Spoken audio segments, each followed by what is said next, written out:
Hello viewers, অনেকেই জানতে চাইছো যে কলেজ অ্যাডমিশন রেজাল্ট আউট হয়ে যাওয়া সত্ত্বেও কলেজের যে অ্যাডমিশন রয়েছে সেটা এখনো পর্যন্ত কোনো নোটিফিকেশন আসছে না কেন, বা এর জন্য যে কোনো কোর্সেই রাজ্য সরকারের যে কোনো কোর্সে ভর্তির ক্ষেত্রে এখনো পর্যন্ত কোনো রকম অ্যাডমিশন আপডেটগুলো আসছে না। তো এর জন্য মূলত যে সমস্যাটা হয়েছে সেটা হলো আমাদের গত দু বছর থেকে যে সমস্যাটাতে ভুগছে সেটা হলো ওবিসির যে কাস্ট সার্টিফিকেটগুলো আদালতের মারফতে বাতিল করা হয়েছে 2010 সালের পরে। তো সেই জন্য সমস্যাটা তৈরি হয়েছে, যেটা হয়তো যতদূর মনে হচ্ছে 90% ধারণা যে আগামী জুলাই মাসের 15 তারিখে যে সেশন আছে আদালতের, যে হাজিরার ব্যাপার আছে, সেখানে এই জটটা কাটতে চলেছে বলে মনে হচ্ছে। তো যেটা ব্যাপার হয়েছে যে 2010 সালের আগে পর্যন্ত আমাদের ওবিসি রাজ্যের ওবিসির সংখ্যা ছিল 66টা, মানে 66টা কাস্ট ছিল যারা ওবিসির আওতাধীন ছিল।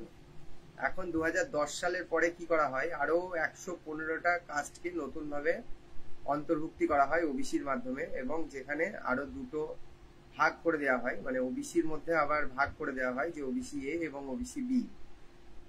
এবং এই ব্যাপারটাকে নিয়ে একটা কোর্ট কেস হয়, যার মাধ্যমে 2010 সালের পরে যত ওবিসি সার্টিফিকেট আছে, হোল্ডার আছে যারা, তাদের সমস্ত ওবিসি সার্টিফিকেটটাকে ক্যান্সেল করা হয়, এবং এই যে নতুন করে 115টা কাস্টকে মান্যতা দেওয়া হয়েছিল সেটার পুনর্বিবেচনা করার জন্য রাজ্য সরকারের কাছে জানানো হয়। তো এখন সেই হিসাবে একটা সার্ভে চলছিল, যে সার্ভেটার মাধ্যমে এই 115টা যে নতুন অন্তর্ভুক্তি হয়েছে কাস্ট, সেইটাকে সার্ভে করা হচ্ছে বিডিও লেভেলে, এবং সেই রিপোর্ট জমা হবে ডিএম এর থ্রু রাজ্যে। তো সেটারই আশা করি 15ই জুলাই যে এই জটটা কেটে যাবে। তো তারপর হয়তো অ্যাডমিশনের নোটিফিকেশন যেগুলো আছে এগুলো বেরিয়ে যাবে, এবং যেটা নতুন করে হতে চলেছে যে এই ওবিসি এ আর ওবিসি বি ভাগ যেটা রয়েছিল সেটা মনে হয় সম্ভবত উঠে যাবে, এবং ওবিসি যেটা ছিল আগে সেরকমই থাকবে, ওবিসি বলেই থাকবে ব্যাপারটা।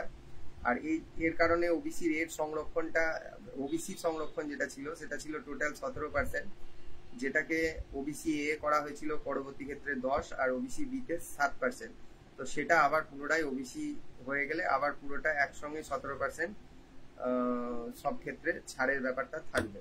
তো আশা করি ওবিসি জটটা মিটলে পরে অ্যাডমিশনটা শুরু হবে। শুধু অ্যাডমিশন নয়, এর জন্য অনেক পরীক্ষা বাকি রয়েছে, যে সমস্ত চাকরির পরীক্ষাগুলো রয়েছে সেগুলো বাকি রয়েছে, এগুলোও এই ওবিসি জট কেটে গেলে আশা করি হয়ে যাবে। তো ভিডিওটা দেখার জন্য ধন্যবাদ।